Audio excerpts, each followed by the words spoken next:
күзді көктемге арналған жұқа шапкамызды тоқып қазір бастаймыз. Яғни менде кружокпен қалай донышко тоқу керек деген сабақ бар. Соны жоғарыда қазір ссылка шығады, сол жерден кіріп қарасаңыздар болады, қалай тоқу керек екенін. Міне мынау сонда да мен сіздерге қайтадан бастап көрсетейін. Мында қысқа жіпті осылай аламыз. Ұзын жіпті мына қолмен аламыз да. Осылай ұзын жіпті қысқа жіптің үстінен әкелесіздер. Крючокты мына жұмыс жібін іліп аласыздар. Сол кезде бізде осылай круг пайда болады. Енді ары қарай бір ілмек іліп аламыз. Сөйтіп бекітеміз. Мынау ілмек бізде мына кішірейіп үлкейеді. Шамалы кішірейтіп аламыз да. Тағы да бір ілмек ілеміз. Ары қарай біз накидсіз 6 ілмек тоқып шығамыз. 1, 2, 3, 4, 5, тұқтаңыздар, жерде мен тағы бір ілмек ілдім ғой. 1, 2, 3, 4, 5, 6-шы ілмекті ілеміз. Сөйтеміз де мынаны тартамыз, яғни қысқа жіпті тартамыз. Сол кезде бізде мына ортасында жіп қалмайды. Мына 6 жұмыс жібін ұстаймыз. Сөйтеміз де мына ең бірінші тұрған ілмекке тоқимыз, ары қарай бекітпейміз, ары қарай круговой тоқып кетеміз. Яғни бірінші ілмек болып мынау есептелінеді.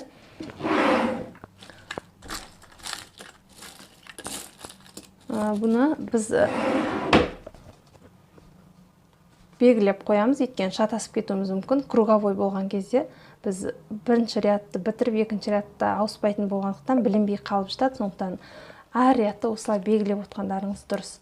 Енді біз бірінші рядта, яғни 6 ілмек ілдік. Енді екінші рядта біз барлық 6 ілмекке 2-2 ілмектен тоқимыз, яғни үлкейтеміз кругымызды. Біз бір ілмекті қазір тоқыдым, накидсіз. Екінші ілмекті осы ілмектің ішіне тоқимын. Сонда бізде бір ілмекке 2 ілмек тоқылды. Енді мына тұрған екінші ілмегімізге 2 ілмек накидсіз тоқимыз. Бізде 4 ілмек болды. Енді мына тұрған үшінші ілмектің ішіне сіздерге көрініп тұр ма? Осыған тағы да 2 ілмек ілеміз. 4-шіге де солай. 4-ші ілмекке де 2 ілмек. 5-ші ілмекке де 2 ілмек ілеміз. 6-ші ілмекке де 2 ілмек ілеміз. Мынаны шығатыр тұрамыз, яғни біз 3-ші рядты тоқимыз. Мынау бізде 1-ші ряд. 3-ші рядтың 1-ші ілмегі. Осыны тоқып аламыз да, мынаны қайтадан орнына іліп қоямыз бізде. Әр рядтың басы мынамен басталады, мына ілмекпен. Енді ары қарай біз енді әр ілмекке 2 ілмек тоқымаймыз, бұл жолы 1 ілмек тоқимыз, екінші ілмекке қосып отырамыз, яғни 6 ілмек, әр рядта 6 ілмектен бізде ілмек қосылып отыру керек. Енді бірінші ілмекте біз қоспаймыз, мынау бірінші ілмек болып саналады. Енді біз накидсіз, то есть мына екінші ілмекке біз 2 ілмек ілеміз. 1, 2. Мынаған ілмейміз. 3-ші ілмекке ілмейміз, 4-ші ілмекке уже біз 2 ілмек ілеміз. Мұнда 2 ілмек тоқыдық, келесіде 1 ілмек. Келесі ілмекке 2 ілмек тоқимыз, 1 ілмектің ішіне 2 ілмек. Келесі 1 ілмек. Келесі 2 ілмек тоқимыз, 1 ілмекке. Келесі 1 ілмек. Келесі 1 ілмекке 2 ілмек тоқимыз. Келесі 1 ілмек, соңғысына 2 ілмек тоқимыз. Осылай біз бұл рядты аяқтадық. Енді келесі рядқа көшеміз. келесі рядтың бірінші ілмегі. Қайтадан маркерді орнына келіп қойыңыздар, шатасып кетесіздер. Енді ары қарай біз бірінші ілмекті тоқыдық, екінші ілмекті бір ілмек тоқимыз, уже біз үшінші ілмекке екі ілмек тоқимыз. Ары қарай бір ілмек, келесісіне бір ілмек, уже үшінші ілмекке екі ілмек тоқимыз. Осылай әр рядта 6 ілмектен тоқып отырамыз. Мына жерде ашсаңыздар көрініп тұрады жалпы. Мында 2 ілмек ілінген көрініп тұрады. Осы 2 ілмектің үстіне міндетті түрде біз 2 ілмек ілеміз. Егер шатасып кетіп жатсаңыздар көрініп тұрады. Мысалы мен қазір мында бір ілмек ілемін. Одан кейін мына жерде уже 2 ілмек ілінген көрініп тұрады. Осының үстіндегі ілмекке міндетті түрде біз 2 ілмек ілеміз. 1, 2. Ары қарай үшінші ілмекке біз уже 3 ілмек. Ары қарай 1 ілмек, 1 ілмек. Уже мына жерде тағы да көрініп тұрады өздеріңізге уже 2 ілмек бірге ілінген. Осының үстіндегі ілмекке біз 2 ілмек ілеміз. Ары қарай 1 ілмек, екінші ілмек, уже үшінші ілмекке 2 ілмек ілеміз. Осылай келесі рядымызда алып тастап, рядымызды бастаймыз, қайтадан орнына келіп қоямыз. Келесіде уже 1 ілмекті мен уже тоқыдым, 2 ілмек, үшінші ілмекті бір-бірден тоқимын. Уже бізде 4-ші ілмекке келген кезде қосамыз. Солай әр рядта бізде қосылып отырады. Қазір мен 2 ілмек, 1, 2, 3-ші ілмектен кейін 4-ші ілмекте ілмек қосып жатырмын. Келесіде 5-ші ілмектен кейін, одан кейінгі рядта 6-ші ілмек, 7-ші ілмектен кейін болып бізде қосылып отырады. Яғни әр рядта бізде міне уже көрініп тұрады ғой, шетінде 1 ілмек, 2, 3, 4, 5, 6. Яғни 6 ілмектен бізде әр рядта қосылып отыру керек. Осылай біздің кругымыз үлкейіп, диаметр үлкен болу керек. Мен қазір мына жерге тастап кетемін, скриншот жасап алсаңыздар болады. Сол размерге қарап, егер қолдарыңызда заказға тоққан болсаңыздар, или тоққан баланың болсын, үлкен адамның болсын, размерін алмаған болсаңыздар, осы неге қарасаңыздар болады. Ары қарай біз өзіміз тоқимыз. Сіздерге қанша диаметрмен керек? Мен өзімнің қызыма, қазір 6 айлық қызыма тоқимын. Менің 6 айлық қызыма керекті мөлшерде тоқимын. Сіздер де дәл солай ары қарай өздеріңіз тоқыңыздар. Енді қазір менің уже балаларым, 2 балам оянып жатыр. Мен мынаны тоқып бітіп, ары қарай көрсетем дегенше уже оянып кетеді. Сондықтан давайте былай жасайық. Яғни біз қазір диаметрін тоқуымыз керек. Яғни каждый рядта біз 6 ілмектен қосып отыруымыз керек. 5 ілмектен кейін, 6 ілмектен 7, 8, 9, 10 ілмектен кейін болып, әр рядта бізде мынау 6 бұрышы шығып тұр ғой. Осы 6 бұрышына келген кезде уже сіздерге уже білініп тұрады. Соны қосып, өздеріңіздің керекті диаметрлеріңізге дейін тоқисыздар. Яғни мен қазір 15-тен асатын, 15, 16 где-то сондай көлемде тоқуым керек. 16 деп алған кезде менде осындай диаметр тоқуым керек. Осы диаметрге жеткен кезде менің қазір менде әлі міне 5,5 қанша болып тұр? 5,5 болып тұр, менде. Мен енді 16-ға дейін тоқуым керек. 16-ға дейін жетеді ғой, менің диаметрім жеткеннен кейін ары қарай біз уже мына жерде қосатын 6 ілмекті қоспаймыз.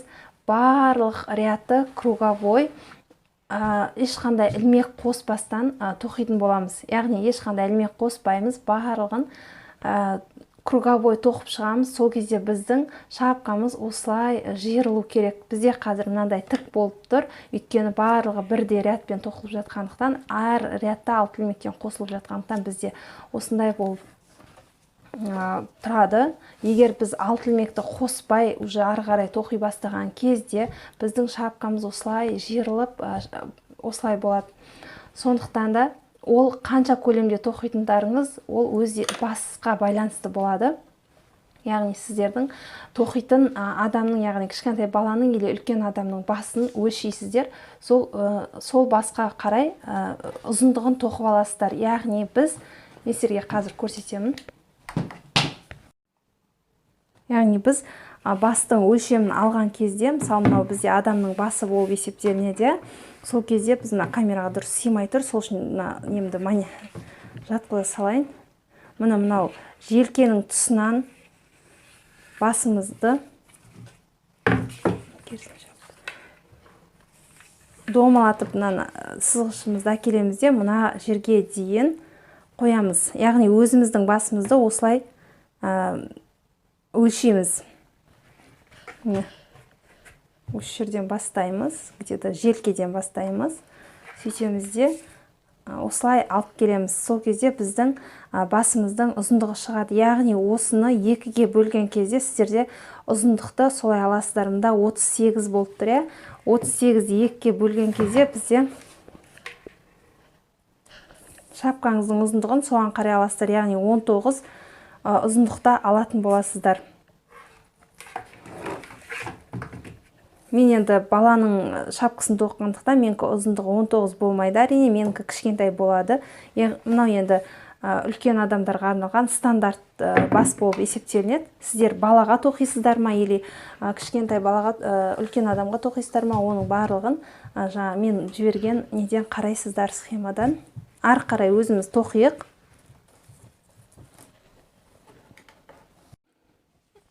Мен шапқамды тоқып болдым. Яғни мына жерде менде диаметрі 15 сантиметр болды. Кішкентай қызыма 44 басының көлемі 44 сантиметр болды. 44 сантиметрге мен 15 диаметр тоқып алдым. Яғни біз алдыңғы мен айтқан болатынмын, диаметрі сіздің басыңыздың өлшеміне қарай, берілген схемаға қарап, қанша диаметрде тоқитыныңызды өзіңіз қарайсыз. Қандай сізде қалың жіп болуы мүмкін, бұдан да жұқа жіп болуы мүмкін. Сондықтан бұл жерде ілмектердің санына емес, сантиметрмен өлшеп қараймыз. Менде 15 сантиметр болды диаметрі. Енді ары қарай мен қызымның басын айттым ғой сіздерге, манекеннен көрсетіп, желкесінен бастап шекесіне дейінгі өлшемді өлшеген кезде менде 30 сантиметр болды. Яғни шапқамыздың көлемі, яғни мен мына тура ортасынан бастап, мына жерден бастап қазір өлшеймін. Былай қойып алайын. Мына, яғни біз баланың басын, баланың үлкен адамның болсын, бәрібір жартысын өлшейміз, яғни 15, мен 15 сантиметр тоқып алдым шапканың ұзындығын. Енді ары қарай кішкентай үлкен адамдарда енді мынандай ушка жасаудың қажет жоқ. Кішкентай балаға тоққаннан кейін құлағы жабық тұрсын деп мен осылай тоқыдым. Енді біреуін тоқып қойдым, екіншісін қалай тоқу керек екенін көрсетемін. Сіздер де балаға тоққан болсаңыздар, осылай ушка тоқисыздар. Егер балаға тоқымай үлкен адамға берет тоқитын болсаңыздар, или просто шапка тоқитын болсаңыздар, мынаусыз қалдырасыздар. Шететін әдемілеп келтіруге болады. Енді біз балаға тоқып жатқандықтан ары қарай көрсетейін. Ушкасының қалай тоқу керек екенін көрсетемін. Міне. Ал енді менің жағдайымда, менің шапкамның ілмектерінің саны бізде 96 ілмек болды менде. Енді осы 96-ны 5-ке бөлеміз. 5-ке бөлгенде менде 19-да 1 шықты. Яғни бізде бір ілмек артық. Мұнда біз құлағына, яғни 5-ке бөлетін себебіміз, біз құлағына бір бөлігін құлағына жібереміз, бір бөлігін артына жібереміз, екінші бөлігін бір бөлігін құлақ, екінші бөлігі артында болады, үшінші бөлігі тағы екінші құлағына, ал 3 пен 4 алдына кетеді. Алды үлкен болу керек, шеке жағында тұратын жағы үлкен болу керек, сондықтан біз 5-ке бөліп аламыз. Яғни менің жағдайымда қазір 19-дан бөлініп тұр, 19, артына 19, енді 19-ді 2-ке көбейткенде бізде 38 шығады, алдында 38.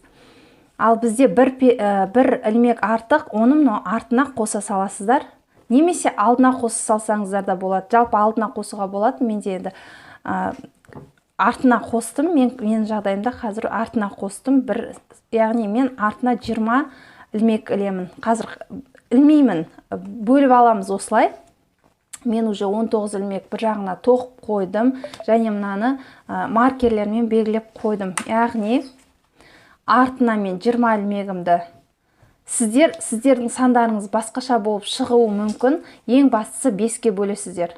5-ке бөлгендегі санды мына жаққа жазып, алдына 2-ке көбейтіп жазасыздар. Яғни мында 19-ды көбейтеміз 2-ге, сол кезде бізде 38 шықты, оны алдына жібереміз.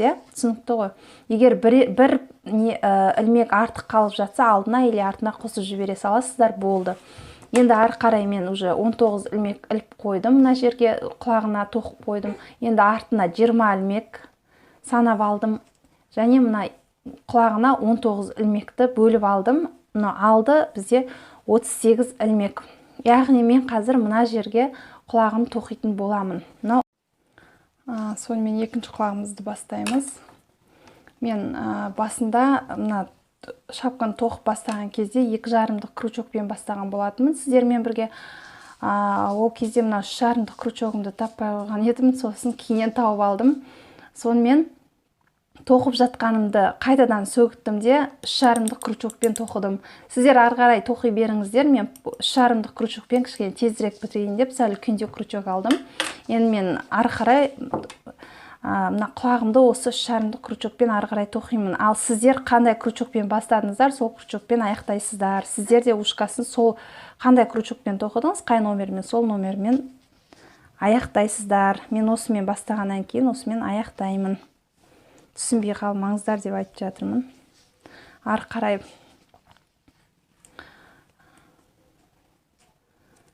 бірінші ілмегімізді іліп аламыз, бекітіп аламыз. Мына тұрған қысқа жібімізді осы жұмыс барысында қазір жасырып тастауға болады.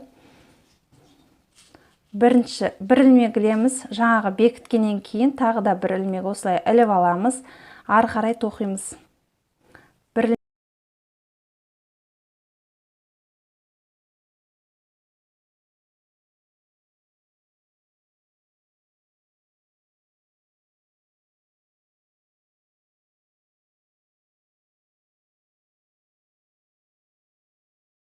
Он 19 ілмек. Енді ары қарай біз бір ілмек, ауа ілмегін тоқып аласыздар. Одан кейін жұмысты кері айналдырамыз. Сөйтеміз де мына іліп алған ілмекке емес, мына тұрған ілмекке тоқисыздар. Яғни біз енді қысқарта бастаймыз. Өйткені бізге мынандай форма шығу керек. Сол үшін осылай кері айналдырған кезде уже біз қысқартамыз. Яғни бірінші ілмекті осылай іліп аламыз, оны ары қарай тоқымаймыз. Екінші ілмекті тағы да осылай іліп аламыз. Крючогымызда 3 жіп. Осы 3 жіпті бірге тоқимыз. Ары қарай бір ілмектен тоқып шығамыз соңына дейін. Соңында 2 ілмек қалған кезге дейін тоқыңыздар өздеріңіз. Міне соңғы ілмек қалды. Соңғы 2 ілмек қалды. Енді осы 2 ілмекті жаңағы басында 2 ілмекті қысқарттық қой, дәл солай.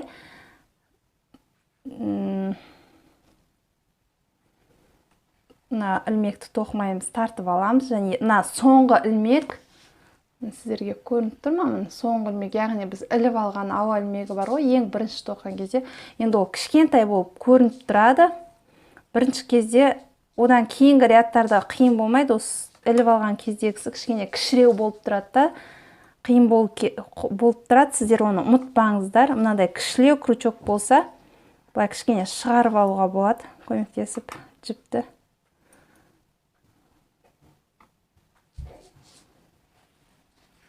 Осы көрінбей қалуы мүмкін. Сол кезде сіздерде сандары дұрыс болмай қалады. Бізде әр қысқартқан кезде тақ саннан болу керек. Яғни біз 19-дан бастадық.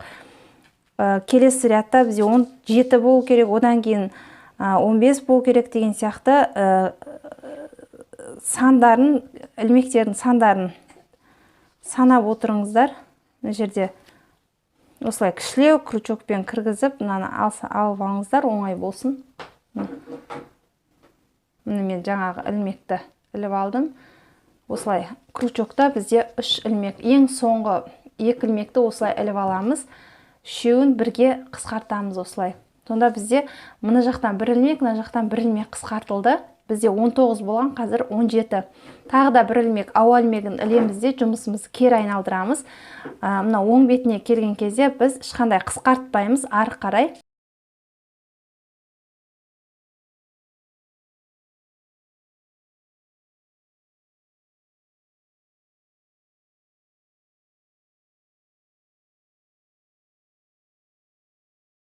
Келесі бетке ауыстырамыз. Бірінші ауа ілмегін іліп аламыз.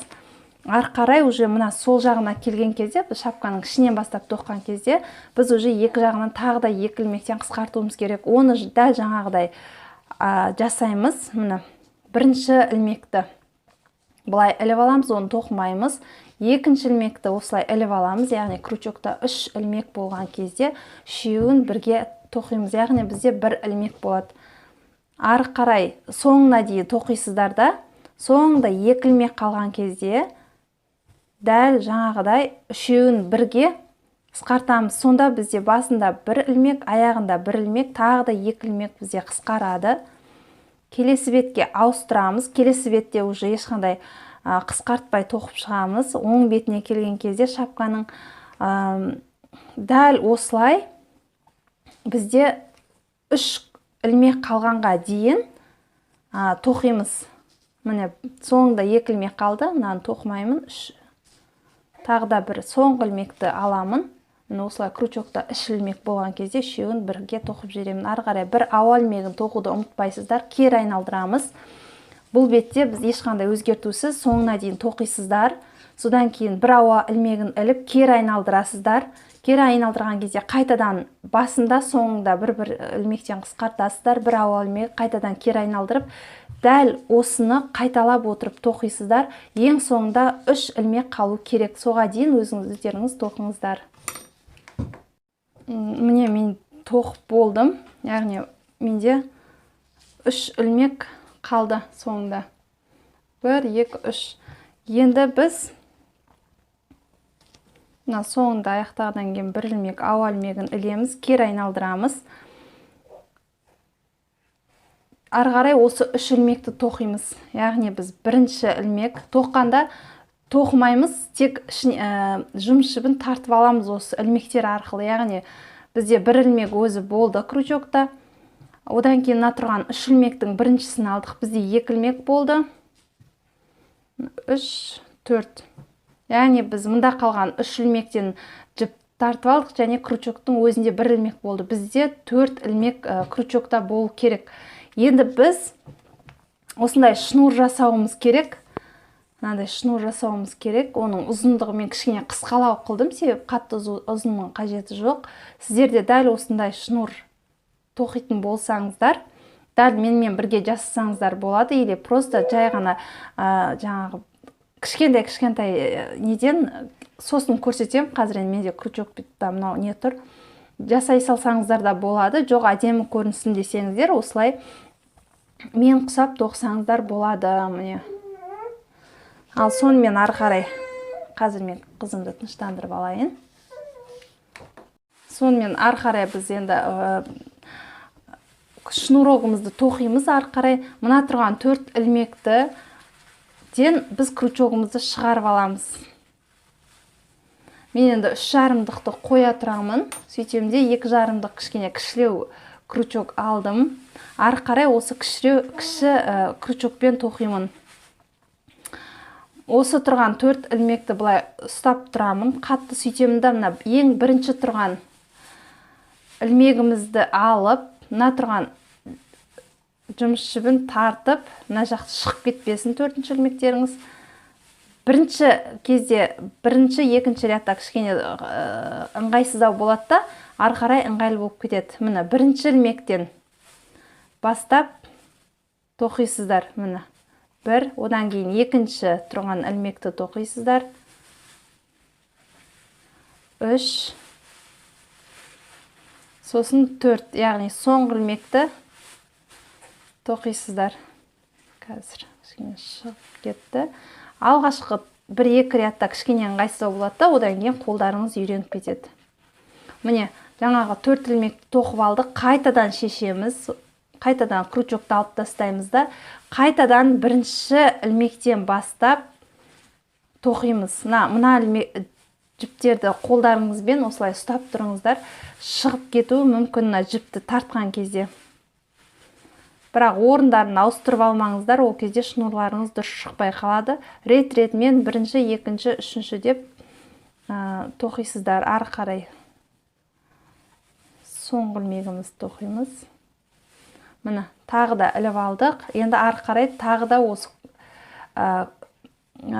крючогымызды шығарамыз да, қайтадан осыны қолымызбен ұстап тұрып, бірінші ілмектен бастап қайтадан тоқимыз. Түсінікті ғой, иә?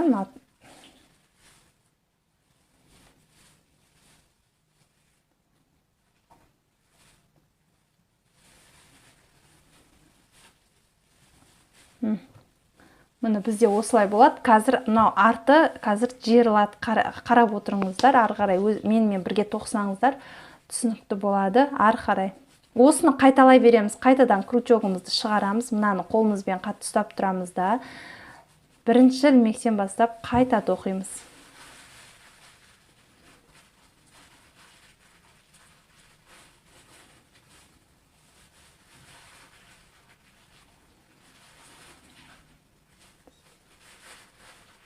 Қазір соңғы ілмегімді сәл дұрыс алмай қалдым.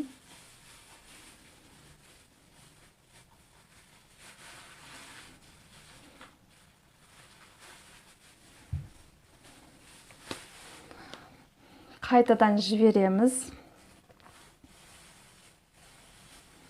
Дәл осылай қайталаймыз. Бірінші ілмекті тоқимыз. Екінші ілмек,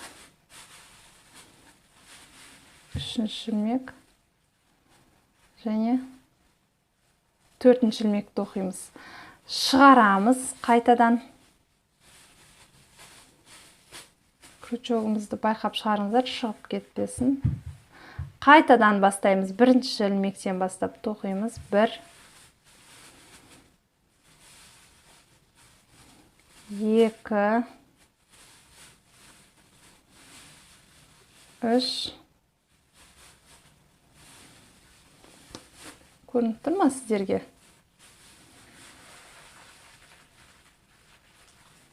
Қайтадан крючогымызды аламыз. Міне, соңғы рет тағы да бір рет көрсетейін. Қайтадан бірінші ілмегімізді аламыз. Осы бірінші ілмектен бастап қайтадан жеке-жеке тоқып шығамыз.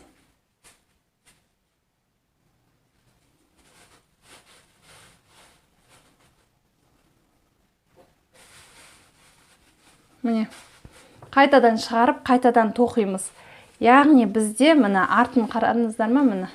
Тоқып жатқан кезде артын қарасаңыздар, уже барлық жағы бірдей болып кетеді, міне. Арты да, алды да бірдей болады. Дәл осылай сіздерге қанша ұзындықта керек, сонша ұзындықта тоқып аласыздар. Мен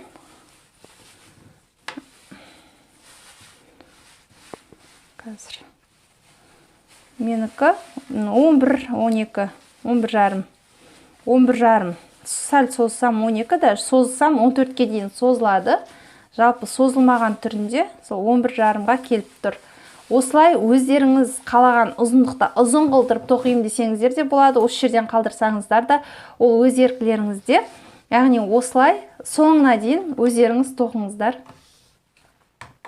Қазір енді мына ушкасын тоқитын боламыз. Мен біреуін тоқып қойдым. Енді екіншісін қазір сіздермен бірге тоқитын боламын. Бізде ұзын қылдырып жалпы алсаңыздар да болады. Мен 10 сантиметр қылып алдым. Общий 10 сантиметр болды. Не алған кезде, қазір цепочка алған кезде 7 сантиметрге дейін цепочка аласыздар. Яғни сіздердің жіптеріңіздің жаңағы несіне қарай ғой, қалыңдығына қарай. общий бізде 10 сантиметр ушка болу керек. Жалпы зайчиктің құлағы ұзын болған жақсы, ұзын қылдырып 15 сантиметрге дейін жалпы алсаңыздар болады. Мына жерге дейін алсаңыздар болады. Мен кішкене қысқа қылып алдым.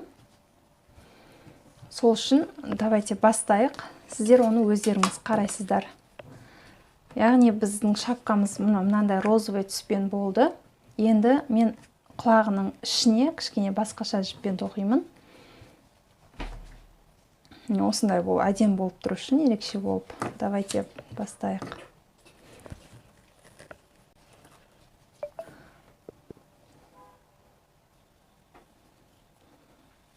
Сепочка. Яғни мен қазір 15 сепочка іліп аламын. 1, көрініп тұр ма сіздерге? 1, 2. Менде крючокпен ілмекті ілу қалай екен менде ең бірінші сабақта бар, қарасаңыздар болады. 2, 3, 4, 5, 6, 7, 8, 9, 10, 11, 12, 13, 14, 15 алдым. Сіздер ол өздеріңіз қарайсыздар, қандай ұзындықта керек, сондай көлемде аласыздар. Мен қазір менің алған сепочкам 7 сантиметр где-то болды. 7 сантиметр, 7,5 сантиметр болады. Но тоқылғанымен барлығымен 10 сантиметрге барады. Қазір ішін тоқу үшін 15 алдым. Ілмек, енді 3 ілмек қосамын. Сөйтемде мына ұстап тұрамын. 15 ілмекке тоқимын енді ары қарай. Накидпен.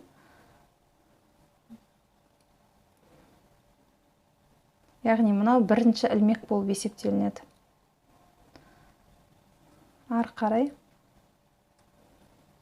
Мынау. Көрініп тұр ма? Мына тұрған ілмектің бір жағынан аламыз. Мына жерден аламыз. Бір бетін тоқу үшін осылай мына каждайның мына жағынан алып, накидпен бір ілмектен тоқып шығамыз. Барлығын тоқимыз міне. Накид, келесі ілмекті тоқимыз. Накид, келесі ілмек. Накид, келесі ілмек. Осылай соңына дейін тоқимыз.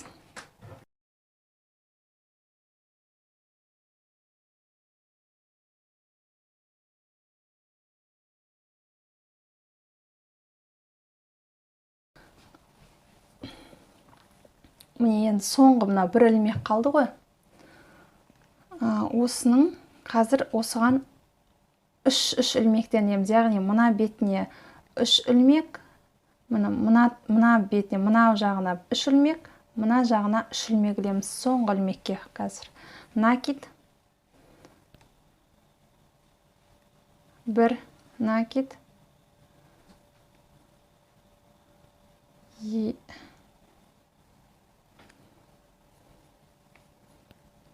2 накид. 3 ілмек тоқығаннан кейін бір ілмек, воздушный ілмек тоқып аламыз. Содан кейін жаңа айттым ғой, міне мынау екінші жағына тағы да накидпен 3 ілмек тоқисыздар. Жаңағы соңғы ілмектің екінші бетіне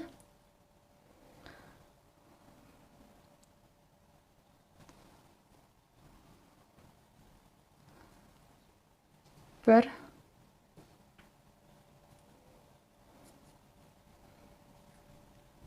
екі, накид, 3. Осылай соңғы ілмекке тоқып аламыз. Ары қарай мынау тұрған, салбырап тұрған жіпті уже мынаның астына бірге тоқып тастаймыз, қосып, қазір көресіздер. Енді жаңағы ілмектің бір жағына мына бір бетін тоқыдық, енді мына екінші жағына тоқимыз. Міне барлығында көрініп тұр, мына алып тастайық, міне. Барлығы осыларға бір накидпен бір ілмектен тоқып шығамыз. Ары қарай.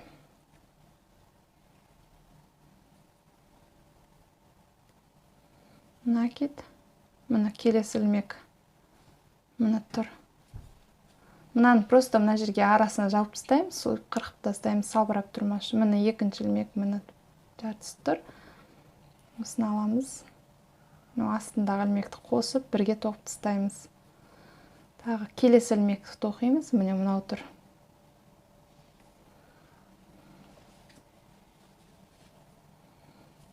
Келесі ілмек міне мынау тұр. Накид. Ары қарай осылай соңына дейін тоқисыздар.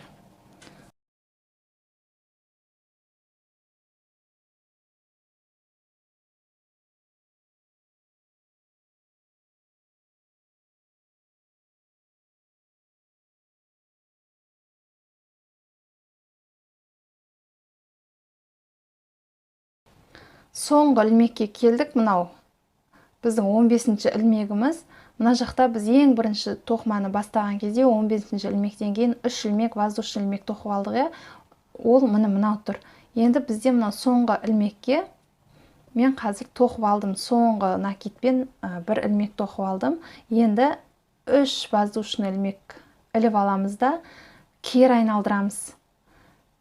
Сөйтемізде мына тұрған біріншіні уже іліп алғаннан кейін мына тұрған бірінші ілмекке тоқымаймыз, екінші ілмектен бастап тоқимыз. Себебі бірінші ілмекте уже біз 3 воздушный ілмек іліп алдық қой. Ол сол бірінші ілмекке саналады. Ары қарай осы мына тұрған ілмектердің барлығына бір ілмек воздушный ілмектен тоқып аламыз соңына дейін.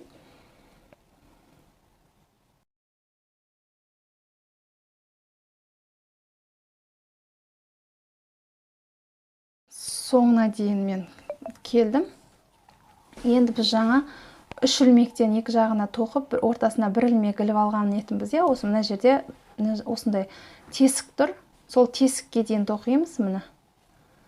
Жаңағы қосып алған ілмектерге де тоқып, міне. Енді мен осы тесікке келдім, қосып алған бір ілмекке. Осы жерге тағы да 3 ілмек накидпен тоқимын. 1, 2,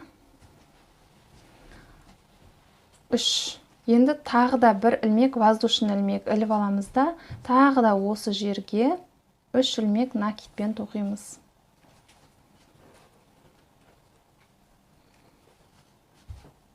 Мына 3 ілмек накидпен тоқыдым. Енді ары қарай тоқу үшін мына жерде қараңыздар, мынауның астында қалып қояды. Сәл бүйтіп тартсаңыздар, мына көрініп тұр. Ал бұлай қарай тоқитын болсаңыздар, сіздер мынадан бастап кетпеңіздер. Мынаны ашып барып, мына ілмекке тоқимыз. Накид. Сосын мына жерден бастап соңына дейін бір ілмектен накидпен тоқып шығамыз. Соңына келдім.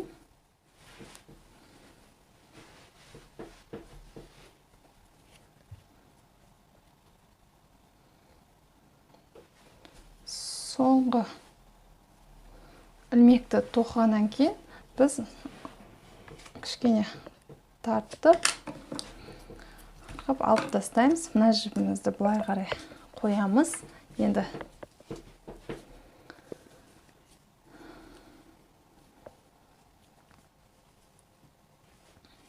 Енді біз мынау сыртын тоқуымыз керек. Ол үшін біз мына жерде 15 ілмек іліп алдық. Біз енді бұл жерде бір ілмек артық ілеміз. Яғни 16 ілмек ілеміз. Сіздер қанша ілмек ілдіңіздер, соған бір ілмек қосып артық ілесіздер. Яғни основной мына шапка тоқып жатқан шапкаңыздың сол жіпті аласыздар да. Артқы бөлігін тоқимыз. 1, 2, 3, 4, 5, 6, 7, 8, 9, 10, 11, 12, 13, 14, 15, 16. Яғни 16 алдым, мен 15 мынау ішінде 15 болды. Енді дәл солай мынаны ұстап тұрасыздар. 3 ілмек іліп, ары қарай жаңағы бірінші ішін қалай тоқыдық, дәл солай сыртын тоқып шығамыз. Өзіміз тоқып шығайық ары қарай. Мен мына Енді сыртқы бөлігін тоқып болдым, енді екеуін біріктіріп тоқимыз. Ол үшін біз мына соңғы ілмекті тоқып болғаннан кейін мынаны қырқып тастамаймыз. Ары қарай біз екеуін біріктіріп тоқимыз. Ол үшін мынадан крючокты шығарамыз. Сөйтеміз де мына ішкі бөліктің соңғы нені тауып аламыз, ілмегін. Яғни мына жерде мына соңғы ілмек өзі көрініп тұрады, соны аласыздар да, мына тұрған ілмекті іліп алып, осы бірінші ілмектен шығарасыздар. Сосын бір ілмек іліп аламыз. Одан кейін барып тағы да бір ілмек ілеміз осыған. Сонда екі ілмек іліп накид қыламыз. Накид. Одан кейін мына тұрған ішкі бөлігіндегі мына тұрған ілмектің ортасынан аламыз. Сіздерге көрініп тұрса, мұны қайтадан шығарып алайын. Мына тұр ғой, осының тек бір жағын, яғни сыртқы бөлігіндегі жағын ғана аласыздар. Ал мынаның екеуін бірдей аласыздар. Яғни сіздерде осылай болып тұру керек. Үш жіп тұру керек. Осыны іліп аламыз. Үш жіптен бірдей осыны іліп аласыздар да. Бір накидпен ілмек тоқисыздар. Ары қарай накид. Тағы да солай. Мынаның сыртқы бөлігінен аласыздар. Мына екеуін бірдей былай алып жүрмеңіздер. Оны не үшін екен? Міне қараңыздар, сол кезде мына өз бірігіп кетеді. Егер екеуін бірдей алатын болсаңыздар, олай әдемі көрінбей қалатыны. Қазір ары қарай тоқсаңыздар түсінетін боласыздар. Осының сыртын алдық. И мына сыртқы құлақтың екі жаңағы ілмектен де аламыз. Бірдей сөйтіп жібімізді өткізіп, ары қарай тоқимыз. Накид. Тағы да солай, мынаның сыртынан, мынаның екеуін бірдей аласыздар. Сөйтіп, ары қарай тоқимыз. Арасында ілмек қалып кетпесін. Ашық болып қалады, арасы қалып кетсе. Ой, мына жерде накид салмаппын.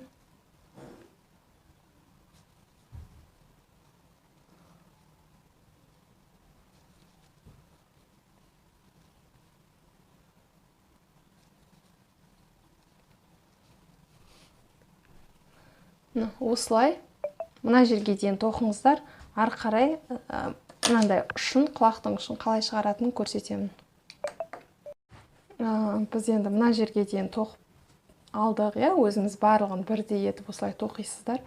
Одан кейін барып, бізде мынандай дырка бар ғой, үш ілмектен тоқып ортасына бір ілмек тоқимыз ғой, накидсіз. Соны ішкі құлақты қалдырамыз. Сыртқы құлақты қазір тоқимыз. Мынаны қоя тұрамыз, сосын қосамыз. Бізге мынандай құлақтың ұшы шығу керек. Ары қарай тоқимыз. Яғни накид мына құлақтың шетіндегі ілмек тұр, мына өзі көрініп тұр. Осыған қазір тоқимыз. Мына құлақтың шетінде мына тесіктің жанында бір ілмек тұр. Мына осы ілмекті бір накидпен тоқып аламыз. Одан кейін барып накидпен мына тесіктің ішіне 6 ілмек накидпен тоқимыз. 1, 2, 3, 4, 5, 6. Дұрыс тоқыдым ба? 2, 3, 4, 5, 6 тоқыдық. Енді біз мына жақта былай ашсаңыздар, мына жерде қалып қойды. Былай қарай ашуларыңыз керексіздер. Жандағы ілмек мынаның ішінде қалып қояды. Соны дұрыстап ашып, накид дейсіздер де осыған тағы бір ілмек тоқисыздар. Бізде былай құлақтың ұшы шығады сол кезде. Енді ары қарай уже мынаны қосып, яғни мынау бізде жаңағы бір ілмек қосып алған жеріміз, енді біз мына жерден бастап ары қарай біріктіріп тоқимыз, яғни накид дейміз. Накид. Одан кейін мына ілмектің шетінен алып, жаңа бір жағын қалай тоқыдыңыздар, дәл солай қосып ары қарай тоқимыз. Яғни мына жердегі мына ілмекті іліп аламыз.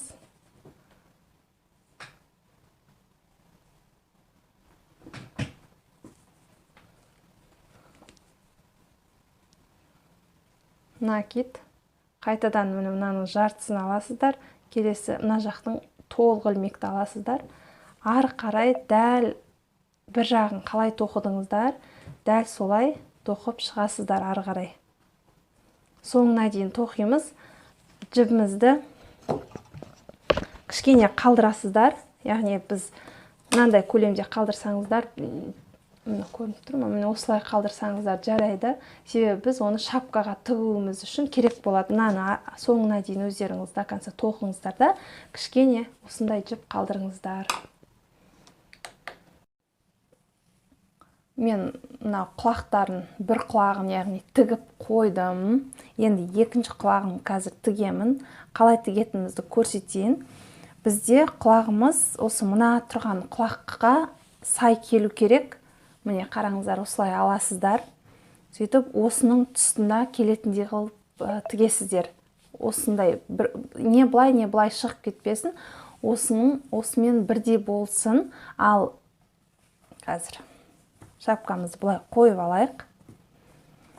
Ал мына құлақтың сәл биік тұрады ма, сәл төмен қылып тігесіз ба? Енді қатты төмен әдемі болмай қалады. Не биіктеу қылып, не осылай средний қылып тоқсаңыздар болады. Мен осындай қылдырып осы жерге тоқыдым. Сіздер бірінші қарап аласыздар, қай жерге тұрғаны ыңғайлы. Сіздерге баланың басына кигізіп қойып көрсеңіздер деп болады. Мен кеше қызым отырған кезде кигізіп көрдім. Где-то осы жерге қойған, әдемі көрінді. Сондықтан мен бірінші құлағымды тігіп қойдым. Сіздерге көрсету үшін қазір екінші құлағын тігетін боламыз. Бізге ол үшін осындай ине керек болады. Ұшы үшкірек емес. Жіп сататын дүкендерде сатады осындай инені. Пластмасс түрде болады, ол да ыңғайлы. Сонымен біз құлақ тоққан кезде осындай жіп қалдырдық, аяқтаған кезде осы жібімізді инеге өткізіп аламыз.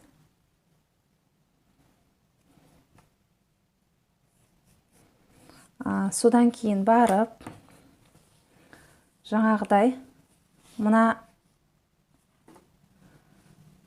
құлақтың тұсына келеміз, яғни бізге мына жерге, осы жерге келеміз. Сосын екінші құлақты қарап аламыз бірінші. Біреу төмен, біреу жоғары болып кетпес үшін біз қарап алуымыз керек. Біріншісін тіккен кезде енді примерно тігесіздер, екіншісін тігетін кезде уже екі құлақ екі түрлі болып кетпес үшін осылай қарап алыңыздар.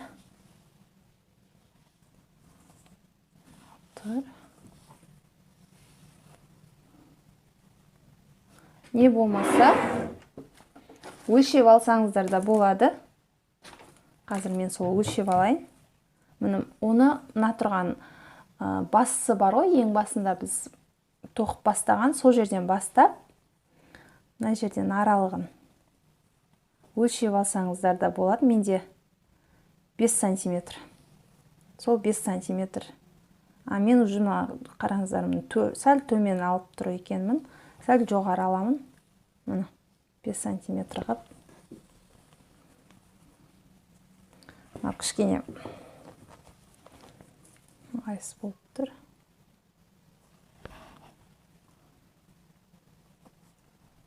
Мен қазір осы жерге алып кеп тігемін.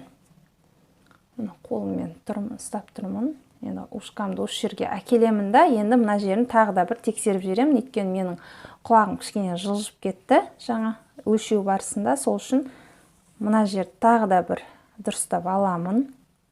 Ары қарай тігуге кірісеміз. Инем шығып кетіпті уже. Аккуратно қойып өткізіп алайын.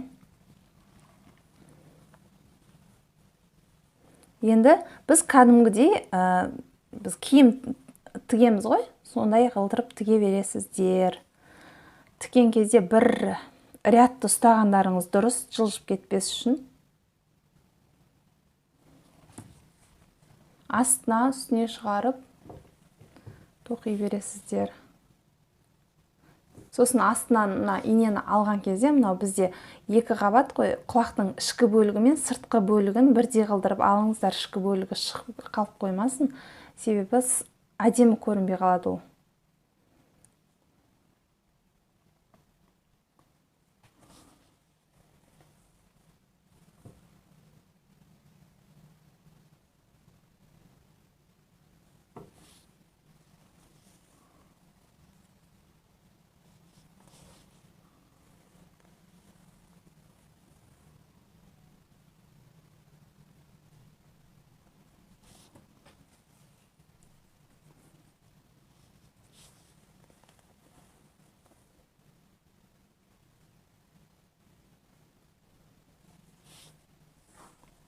Мына тіккен кезде мынаусы бір сызықты ұстанғандарыңыз дұрыс.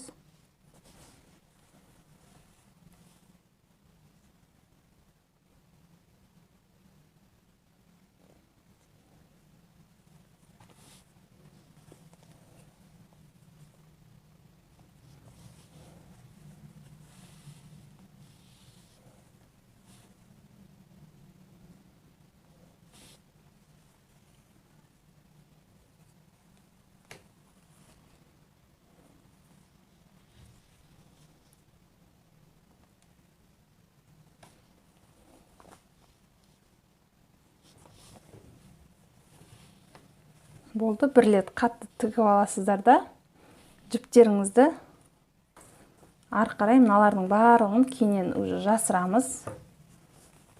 Мынаның барлығын кәдімгі осы инемен арасына жасырып тастауға болады. Мына жерде мен мына жіпті қалай жасыру керек екен, мына құлағымыз болды.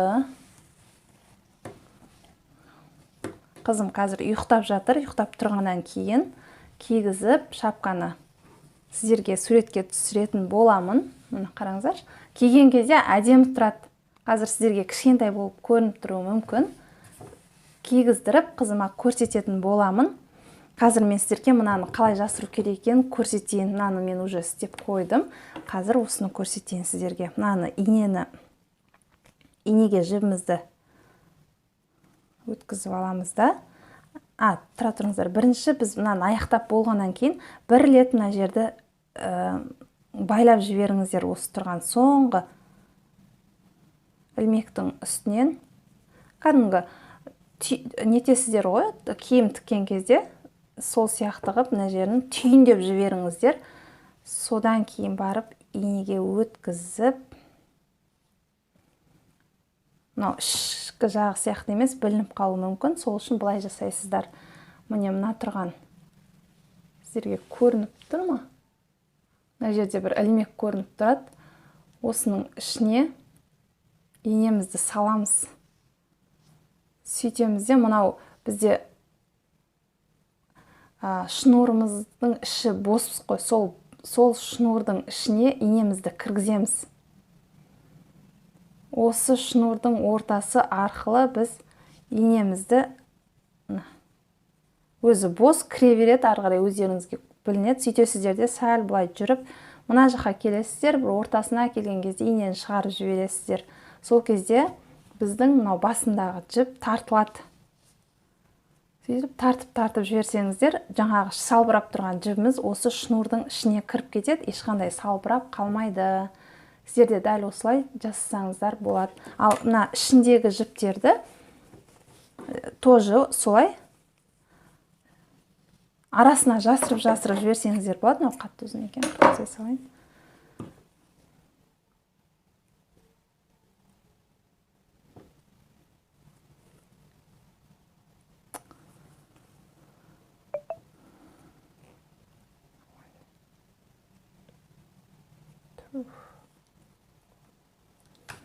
Міне, бұны мынандай арасына осылай инемен кіргізген жақсы. Крючокпен де жасасаңыздар болады, бірақ инемен кішкене оңайырақ болады. Осылай мынау ілмектердің арасынан шапканың сыртына қарай өтіп кетпесін, көрініп қалмайтындай етіп, осылай шапканың арасына жасырып жібересіздер де қырқып тастайсыздар. Оны мен енді сіздердің уақыттарыңызды алмай-ақ қояйын. Сонымен біз шапкамызды аяқтадық. Сіздер де осындай шапканы ұл қыздарыңызға тоқып берсеңіздер болады. Қазір көктем кезінде әлі де салқын болады, апрель, март кезінде салқын болады. Сол кезде біз шапка кигізіп жүреміз әлі де. Сондықтан да ұл қыздарыңызға осындай әдемі ерекше шапканы тоқып беріңіздер. Сіздер видеоны соңына дейін қарағандарыңызға рахмет. Каналға тіркеліп кетуді ұмытпаңыздар. Егер видео ұнаса, лайк басып кетіңіздер, комментарий жазыңыздар, және де колокольчик белгісін де басып кетіңіздер, себебі мен видео шығарған кезде сіздер менің видеомды жіберіп алмау үшін. Сонымен сау болыңыздар.